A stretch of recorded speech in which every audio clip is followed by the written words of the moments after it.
I'm Luca Giliberti, contributing writer at Gold Derby, and I'm excited to talk about the fourth and final season of Ozark with Emmy-nominated editor Cindy Mollo. So Cindy, we will get into some of the specifics in just a bit, but going into the season, what were some of the conversations you had with Chris Mundy and Jason Bateman about what you generally wanted to pursue stylistically for the show's home stretch? The interesting thing about Ozark is, for the most part, we have a style and we stick to it. Now, in the second set of episodes, the 7 that dropped just recently, I felt really lucky in that one of the episodes really broke with our style, which is that it's the story of Ruth going to Chicago to get revenge. And Chris's concept for that episode was always that from the moment she learns that Javi is in Chicago, she's going to drive. She's on a mission, and she's just going to drive to Chicago. She pops in her favorite CD, and it's been established since season 1 that she's into old school hip hop and rap. And so it's a CD from the 90s by Nas called Illmatic. And the concept was that she listens to it from beginning to end as she drives, and that there would be long stretches of her in the car, determined, thinking about what she has to do, maybe going through some emotions as she thinks about Wyatt and what she's about to do and how she's been betrayed. And our director, Amanda Marsalis, just got some amazing moments from Julia. I mean, Julia's a great actress anyway. And so we got to spend a lot of time on this journey. And what was interesting as we went through working on that episode, there were some peripheral scenes where she stopped. She finds out from the bird kids where Javi is, and then she went back to her trailer and got a sweatshirt that was Wyatt's, and she took care of delivering baby Zeke to her cousin. Like, she did all these things. And Jason made a good point. He's like, well, but if the concept is that once she finds out who killed her cousin, she's on a mission to go kill him, maybe she should just get on the road. And so it was like, yeah, maybe that's what we need to do, is like start her on the mission. So everyone kind of weighed in and helped hone it to what it really needed to be. And so stylistically, that show is a little bit different. I think the finale that Jason directed is classic Ozark, with some scenes that play with just music, and they're in slow motion as the birds are realizing what's probably happening as they're at the gala, and they think they're about to like make their getaway to the clean life. And as things often happen in Ozark, not so much. Absolutely. I love that you already touched on some of your episodes, and we'll get into those in detail in a second. I mean, you edited episodes 4, 5, 8, 9, and then the series finale. And I actually wanted to ask you about the ending scene of episode 5 with that confrontation between Darlene and Wendy, because you have these two fierce, in some ways ruthless people butting heads. So talk about how you established the power dynamic editorially in that scene. Well, so of course, the scene is written beautifully, and we see that side of Wendy that comes out now and then, where she is just ruthless. Alex Sakharov, our director, made sure that we had a shot where the camera was down with Darlene looking up at Wendy, and she sits into the frame to watch what's happening. And we're wondering, like, is she going to do something, or is she going to sit there and watch Darlene die, essentially? And so in a scene like that, it's all about taking your time and not rushing, and letting the audience feel the suspense of, well, first of all, is Darlene really, we can't trust Darlene either. So is she really having a heart attack? What's going on with her? And then what is Wendy thinking, and what is she going to do? And we cut to black, and we hear the 911 operator. So we know that she did call 911. But that was a scene, when you have two actors like that, you don't have dozens of takes. Like, the coverage is really planned out, and The performances are really good from the beginning. You just, you find exactly the right size shot and the right emphasis on a line, and it comes together. It just comes together. It really does. It's such an intense scene, and again, you really don't know what is happening there, and like you said, we don't know if we can trust Darlene, and Wendy is very mysterious sometimes herself. So I just thought it all came together so well. And also what Wendy did I don't know if I had episodes in the first season where we saw this side of Wendy, but what comes out in her over the 4 seasons is there are times where she's being really calm and measured. And in that scene, she like moves in on Darlene, like, or what, Darlene, or what are you going to do? And Laura is just like, you see the fierceness, and you realize, okay, Darlene can pull out a shotgun at the drop of a hat, but Wendy is pretty scary in her own right. Absolutely, especially this past season. Yeah. And to jump to episode 8, which you've already talked about, you've talked about how it's basically a deep dive into Ruth's psyche. And what I really liked in this episode is that we also get dream sequences, we get hallucinations, we get visions. There's also the shot of the wolves. So walk me through the process of creating the emotional through line in that episode with some of these sequences and hallucinations and visions. Well, it's interesting. So kind of looking at them in order, she gets the gun from Frank Jr. Mm-hmm. And we go into what we don't realize at first is a dream sequence. And because she just got the gun and we see the gun on the seat next to her, you believe that that's really happening. Like that's the next thing that happened. And Amanda, that was Amanda Marsalis, and she designed this shot where the glare is coming off the building in downtown Chicago, and Javi is distracted. Pardon me, Javi is distracted, and Ruth is able to just come up on him and shoot him like quickly and coldly, like with the skill of a hitman almost. And oh, yeah.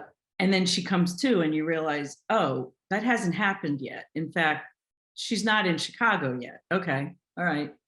And then we have the one where she, the sequence I love is when she's, she calls Wyatt a couple of times during the episode. You realize she's just accessing his voicemail to hear his voice.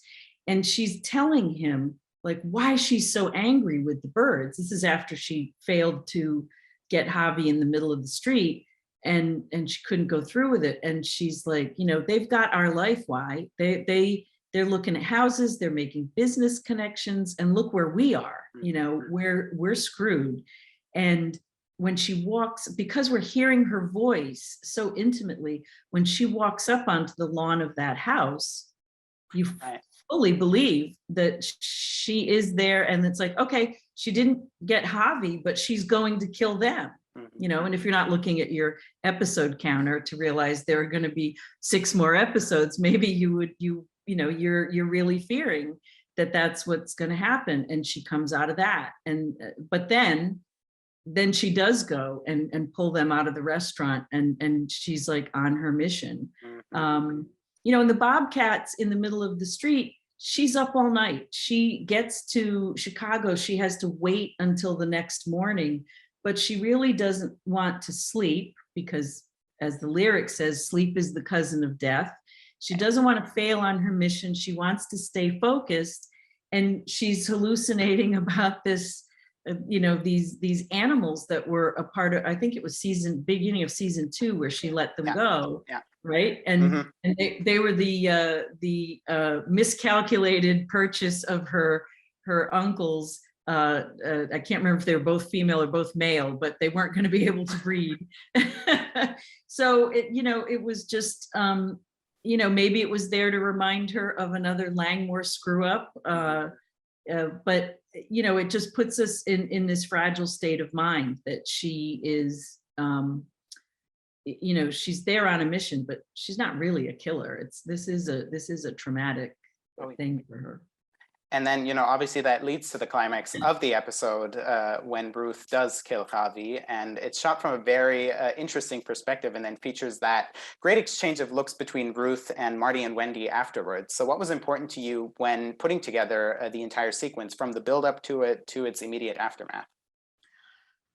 Well, we have that whole great conversation in Claire's office where Ruth finally says a lot of things that needed to be said. I mean, Marty does think that he is always the good guy. When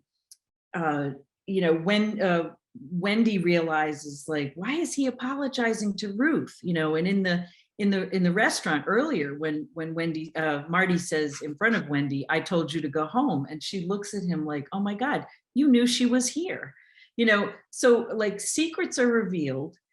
She finally tells them what she thinks, that Wendy is absolutely ruthless, and Marty thinks he has a will of his own, but he's under Wendy's control. And she gets really emotional because she has to say to them, like, welcome to my world. I've lost everything. When Marty says, like, we could lose everything, she's like, well, welcome to my world. And a friend of mine pointed out something interesting where she said, usually in a murder scene, there's all this jibber jabber talking, and then they pull the trigger. Well, all the conversation happens with the birds, between Ruth and the birds. When Javi comes in, there's no conversation. Yeah. He walks in and kind of says, like, okay, here I am. And Ruth, without missing a beat, just takes maybe a step, if anything, and kills him. So it was fun in that, pardon me, after she kills him, because we've seen the fantasy about killing Marty and Wendy, and because she's basically just said everything to them that she could possibly need to say, when those looks are exchanged, you do think, oh my God. And you can see on Marty and Wendy's face that they think the same thing. Absolutely. And, that's a perfect segue to the finale, where there's just so much to talk about. But I really do want to start with the exchange between Camila, Claire, Wendy, and Marty at the fundraiser, and ask about, knowing when to stay on a character's face and when to cut to the right reaction shots. I mean, I have to assume there was so much to work with for you in this scene. Yes, and so I put that together initially, and then Jason and I go through it meticulously and maybe decide, well, I'd rather be over this shoulder, so we get like a little bit of Wendy in the shot of Marty. So once you change that angle, you need to adjust the shots that come after it, and it's tricky sometimes when you want to switch to this shoulder here, but you really like that you're in this angle here. So it is a bit of like horse trading to get the best moments and have all the angles make sense. So we really did comb through that and to get the looks that make sense, because Camilla is fishing and Marty and Wendy don't anticipate this. So they do steal glances at each other, but you don't want it to be so obvious that Camilla would register it. And then, of course, the wild card is Claire, who buckles. And in that moment, then Camilla switches her focus to Marty and says, "Did you know this?" And he has to lie and hope and trust that Wendy, will go along with it, and that Claire won't out him. I mean, it's a really tricky balance, but I deliver what I like to think of as a solid foundation, and then Jason and I go through it and perfect it. And, it has tons of tension just because of then all the implied threats. We see the kids, we see Ruth, we realize she's threatening Ruth and she's going to make good on it, and is using the kids as the wedge to say, you can't stop me or I'll kill your kids. So the stakes literally couldn't be higher. It's a very spine-chilling scene, and there was such a twist in my stomach after Claire throws Ruth under the bus. I mean, I understand why she did it, but it's absolutely devastating. And, you know, that's a perfect segue to Ruth's death.